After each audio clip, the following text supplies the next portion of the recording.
চলন্ত ট্রেন থেকে 6টি মোবাইল চুরি করে পালানোর সময় হাতে নাতে ধরা পড়ল 2 মোবাইল চোর। ঘটনাটি ঘটেছে 05640 নম্বরের কলকাতা শিলচর এক্সপ্রেসের 7 নম্বর কোচে সকাল আনুমানিক 5টায়। এই ট্রেনটি কলকাতা থেকে ছেড়েছিল শুক্রবার 27 সেপ্টেম্বর। শনিবার 28 সেপ্টেম্বর চুরির ঘটনাটি ঘটে। যাত্রীগণ সঙ্গে সঙ্গে রেল মধ্যে কমপ্লেন করে কিন্তু কোনো রেসপন্স পাওয়া যায়নি বলে অভিযোগ করেছেন যাত্রীগণ।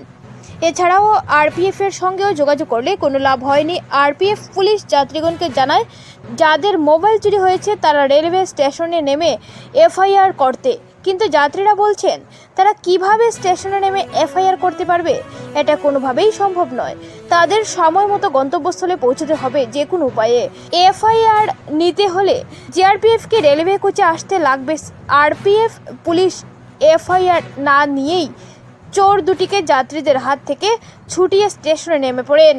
এদিকে চোর দুজন অভিযোগ করেছে আরপিএফ চুরির কাজে সাহায্য করছে। 2-3 হাজার টাকা আরপিএফকে দিলে তারা তাদের ছেড়ে দেন।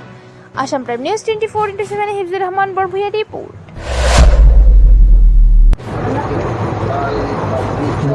আমরা আছি এখন শিলচর এক্সপ্রেস, যেটা ট্রেন নাম্বার 05640। আমরা ব্যান্ডেল থেকে গুয়াহাটি যাচ্ছি।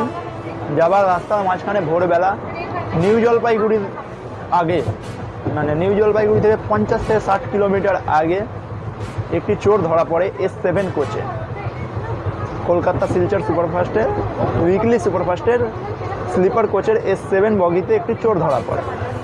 মোবাইল চুরি করছিল, চুরি করা অবস্থায় ধরা পড়ে আমরা সেটাকে কমপ্লেন করি রেল মাদারে। ট্রেনে তো একটাও জিআরপি নেই, আরপিএফও নেই, জিআরপিএফও নেই, ঠিক আছে। সিস্টেম হচ্ছে, রুলস বলছে যে একটা ট্রেন যখন চলবে তাতে সিকিউরিটির জন্য যদি আরপিএফের শর্টেজ থাকে তো প্রত্যেকটা স্টেটের নিজস্ব করে জিআরপি থাকে। ওয়েস্ট বেঙ্গল স্টেটে জানি না কেমন সিস্টেম চলে, হয়তো ইন্ডিয়ার বাইরের কোনো স্টেট, সেটা কোনো জিআরপি নেই। যে আছে কমপ্লেন করা হলো, কমপ্লেন করার পর ধূপগুড়িতে নিউ জলপাইগুড়িতে এলো জিআরপি এলো, প্লাস একজন জিআরপির সাথে একজন আরপিএফ এলেন, এসে বললেন কমপ্লেন লেখো। আমরা ঠিক আছে কমপ্লেন দেব, চোরকেও দেব, কমপ্লেনও দেবো, চোরকেও দেবো, মোবাইলটাও দেবো। যার মোবাইলে ওনার নিয়ে চলে গেছেন। দুজন বসেও আছে ওনার এখন।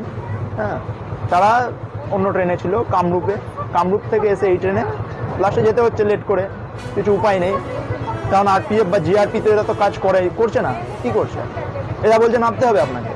আমি যদি এই ট্রেনটা থেকে নেমে পড়ি, ট্রেনটা এখন 4 ঘন্টায় 2 মিনিট লেট আছে এই মুহূর্তে। যদি আমি 4 ঘন্টা 2 মিনিট ট্রেন একেতেই লেট আছে, যদি আমি নামি, মানে আমাকে পরে কখন ট্রেন পাবো কোনো ঠিক নেই। জিআরপির বক্তব্য যে না নামলে আমরা কোনো কিছু অ্যাকশন নিতে পারবো না। তার মানেটা কি হলো?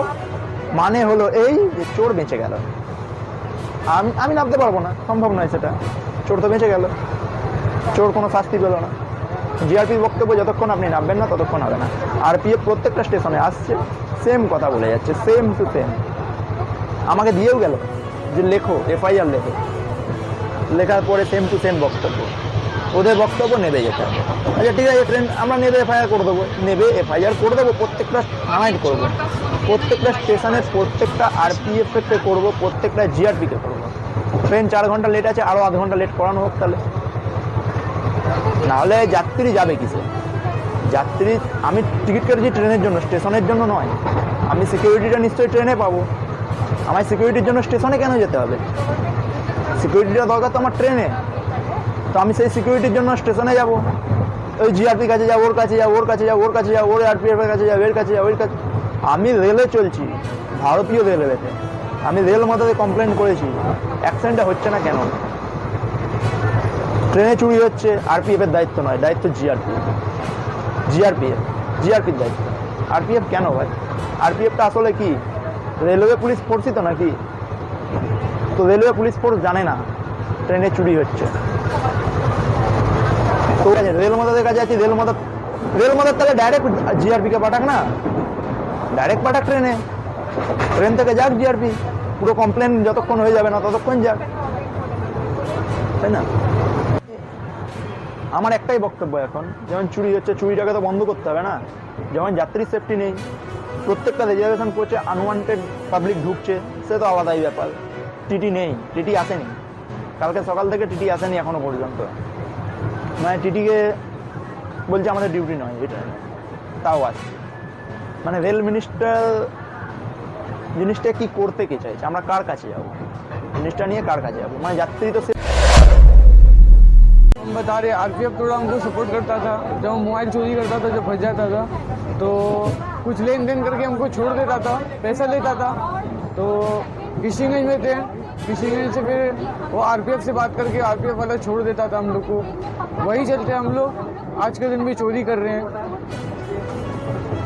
इसीलिए ये लोग बोल रहा है कि आरपीएफ के हवाले कर दो। ये लोग पहले ही बोला था आरपीएफ को दे दो। हम लोग जब इसे पकड़े हैं, ये तुरंत पहले एक बात बोल रहा है आरपीएफ को दे दो, आरपीएफ को दे दो। इसीलिए हम लोग पहले बोल रहे हैं रेल मदद पे कंप्लेंट डाले, रेल मदद के कंप्लेंट में काम नहीं हुआ, फिर स्टेशन से आरपीएफ खोज के लाए हैं यहाँ से। सर आरपीएफ आया, आरपीएफ तो सीधे इन लोगों को ले जा रहा था। हम लोगों का एक कहना था आप लोग लिखित कंप्लेंट दे दीजिए, लिखित रिसीविंग दे दीजिए। हम लोग चोर बता रहा था आरपीएफ को दे दीजिए। चोर को पकड़ने का पहला रीजन आरपीएफ को दे दीजिए। सपोर्ट वाला क्या बात कर रहा है? सपोर्ट सीधे कह रहा है, चोर खुद बोल रहा है आरपीएफ हम लोगों का सपोर्ट करता है। जरूर आरपीएफ करता है, और क्या क्या आरपीएफ 5,000 लेता है, छोड़ देता है, ये सारी बात आती है।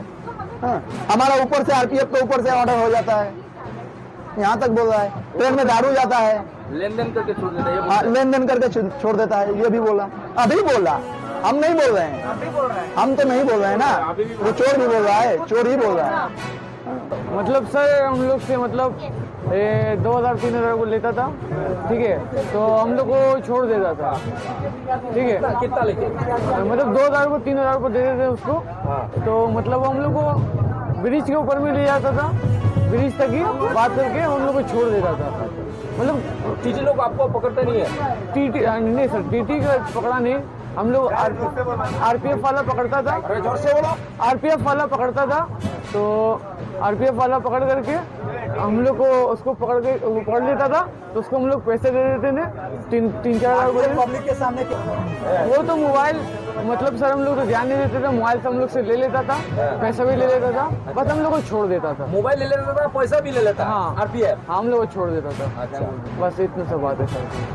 आरपीएफ वाला हम लोग से लेन देन करके पैसा वैसा मोबाइल वोबाइल लेके हम लोग को छोड़ देता था। पैसा लेता था हम लोग से 2-3 हज़ार रुपया और छोड़ देता था।